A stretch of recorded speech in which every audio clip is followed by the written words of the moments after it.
Everyone, welcome back to my channel. All right, so इस video में हम low code और नो कोड के बारे में समझेंगे।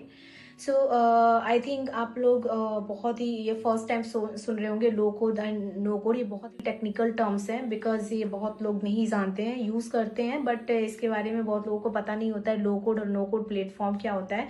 तो मैं आपको सिंपल सी लैंग्वेज में बताती हूँ कि लो कोड क्या होता है। लो कोड में बेसिकली होता है कि आप जो कोड होता है बहुत ही मिनिमम लिखते हैं और आप ड्रैग जो भी एप्लीकेशन आप बनाते हैं वो ड्रैग एंड ड्रॉप करके ही बनाते हैं। जैसे कि जावा में जो भी वेबसाइट्स वगैरह बनती हैं या फिर स्विफ्ट में जो हमारे लॉजिक्स यूज होते हैं बहुत ही मिनिमम यूज होते हैं और हम उसको ड्रैग एंड ड्रॉप करके ही बेसिकली बनाते हैं। तो और ये बहुत ज़्यादा इफेक्टिव भी होता है, लेकिन इसके कुछ प्रॉस एंड कॉन्स भी हैं। जैसे कि अगर आप एक जावा डेवलपर हो तो शायद आपके माइंड में ये भी डाउट आया होगा कभी ना कभी कि क्या लो कोड और no code platform Java developer के लिए थ्रेट है या नहीं है। ओके, जावा डेवलपर या एप्लीकेशन डेवलपर किसी के लिए भी। तो सच बोलूँ तो लो कोड और नो कोड आजकल काफ़ी पॉपुलर हो गए हैं एंड ड्रैग एंड ड्रॉप से ऐप बन जाती है।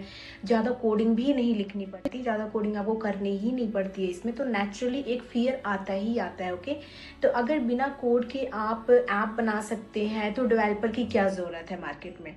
पर यहाँ एक चीज़ समझना बहुत ही इम्पॉर्टेंट है, लो कोड प्रोग्रामिंग को रिप्लेस नहीं कर रहा है, वो बस सिंपल और रिपीट होने वाले काम को इजी बना रहा है। ओके, जितने भी आप लाइन ऑफ कोड लिखते हैं उसको बहुत ही सिंपल और जो रिपीट होने वाली कोड होती है ना उसको इजी बना देता है, उसको रिमूव करता है। जैसे फॉर्म बनाना हो गया है ना, बेसिक डैशबोर्ड हो गया, उसके बारे में इंटरनल्स कुछ टूल्स होते हैं उसके बारे में हो गया, या छोटी मोटी एप्लीकेशंस होती है उसमें लो कोड प्रोग्रामिंग या लो कोड प्लेटफॉर्म का यूज होता है।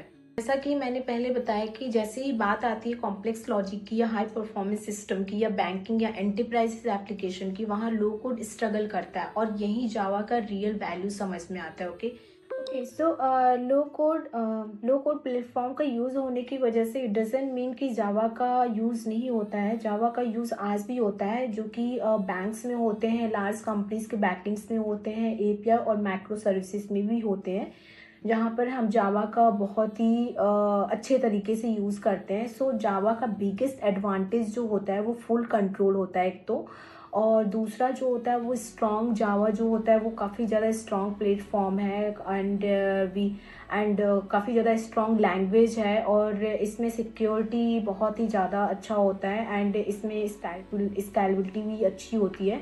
सो लो कोड प्लेटफॉर्म जो होता है वो खुद ही किसी ना किसी लैंग्वेज में बना होता है। ओके, मतलब ये खुद भी किसी ना किसी बैकएंड पे डिपेंड करता है और अक्सर वो बैकएंड जावा या सिमिलर टेक्नोलॉजी पर ही होते हैं। ओके, तो लो कोड प्लेटफॉर्म जावा टेक्नोलॉजी पे भी हो सकता है और उससे या फिर सिमिलर टेक्नोलॉजी पे भी हो सकता है जो लो कोड प्लेटफॉर्म्स होते हैं। ओके, तो अब थोड़ा इसके प्रॉस एंड कॉन्स की बातें कर लेते हैं। लो कोड की क्या प्रॉस एंड कॉन्स है। तो लो कोड का जो प्रॉस होता है वो बहुत ही सिंपल है, जैसे कि काम जल्दी हो जाता है क्योंकि हम ड्रैग एंड ड्रॉप करके एप्लीकेशन बनाते हैं। ओके, एंड इसमें जो कॉस्ट जो होती है वो काफ़ी कम होता है और नॉन डेवलपर भी इसको यूज कर सकते हैं। जो नॉन टेक्निकल बंदे हैं, जो डेवलपर जिसको टेक्निकल का टीवी नहीं पता होता है, वो भी जो लो कोड प्लेटफॉर्म है वो उसको यूज़ कर सकते हैं। ओके ओके, तो इसके जो कॉन्स हैं, इसके कुछ कॉन्स भी हैं, वो भी हम देख सकते हैं। जो कॉन्स होता है वो कस्टमाइजेशन जो होती है ना लो कोड प्लेटफॉर्म में, वो काफ़ी ज़्यादा लिमिटेड होती है, आपके जावा जैसे आईडी के जैसे नहीं वर्क करता है एंड परफॉर्मेंस इशू आते ही आते हैं और आप एक प्लेटफॉर्म पे जैसे एक ही प्लेटफॉर्म पे आप डिपेंड हो जाते हो। तो ये इसके हमारे कॉन्स होते हैं। ओके, और जावा में अगर आप जावा यूज़ करते हो तो जावा के कुछ प्रॉन्स है, जैसे कि जावा तो पावरफुल होता है, सबको पता है, एंड सिक्योर है एंड लॉन्ग टर्म करियर के लिए भी काफ़ी ज़्यादा रिलायबल होता है। ओके, तो जावा के ये सारे प्रॉन्स हैं और इसके कॉन्स भी हैं जावा के, जैसे कि टाइम ज़्यादा लगता है, टाइम बहुत ही ज़्यादा लगता है और लर्निंग कर्व जो होती है वो थोड़ा स्लो होती है और स्मॉल एप्स के लिए ये कभी कभी ओवरकिल हो जाता है। ओके, तो रियल वर्ल्ड जो रियल हमारी प्रॉब्लम्स है ना वो लो कोड नहीं है, रियल प्रॉब्लम है अगर हम अपग्रेड नहीं करते, अगर हम खुद को अपग्रेड नहीं करते तो वो हमारी सबसे ज़्यादा रियल प्रॉब्लम है। ओके, तो अगर आप सिर्फ बेसिक CRUD CRUD तक ही लिमिटेड हो और सिस्टम डिज़ाइन API क्लाउड जैसे कॉन्सेप्ट को इग्नोर कर रहे हो तो फ्यूचर में प्रॉब्लम आ सकती है। बट अगर मान लो अगर आप जावा के साथ साथ लो कोड टूल्स को भी समझ पा रहे हो कि उनके लिए बैकएंड्स बिल्ड कर पा रहे हो लो कोड के लिए, तो ऑनेस्टली आप और भी ज़्यादा वैल्यूबल बन जाते हो इस फील्ड के लिए।